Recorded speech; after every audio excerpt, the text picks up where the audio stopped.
Сите одлуки поврзани со изградбата на висококатниците кај Холидин ги носеше општина Центар, па затоа министерот Благој Бочварски не чувствува никаква одговорност за овој случај. Тој нагласи дека министерството не може да блокира или стопира урбанистички планови, туку тоа е исклучива надлежност на локалните самоуправи. Општина Центар има можност сама доколку смета да си донесе одлука каква што треба да донесе. И вториот аспект е дека не мора било која општина да тргне во насока на суспензија на одредени планови, за да блокира нешто, за да донесе некој нов план, туку може во било кој момент.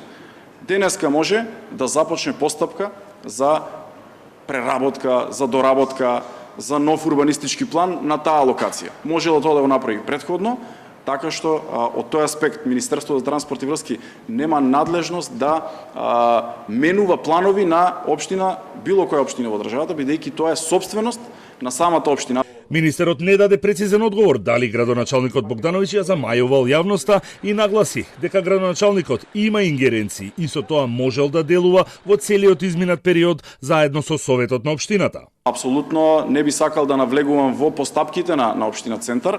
Секако дека ќе повторам, тоа се нивни одлуки, тоа се одлуки кои што тие ги носеле и тоа се одлуки кои што секако треба да се дискутираат во Советот на општина Центар, што е најдобро за интересот на граѓаните на општина Центар.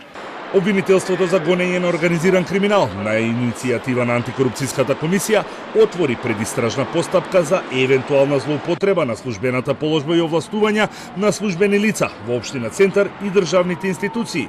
Но истовремено испитува и како е извршена продажбата на земјиштето на локацијата спроти Холидин, кој сегашните собственици ја добија од државата по цена од околу 300 евра за квадрат со дооформување на градежна парцела.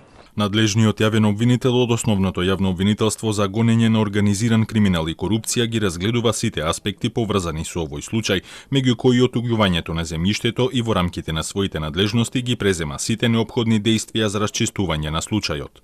Антикорупцијската комисија пак во петокот од општина Центар ја побара целата документација околу дозволата за градба и проектот за Холидин, но таа се уште не им е доставена.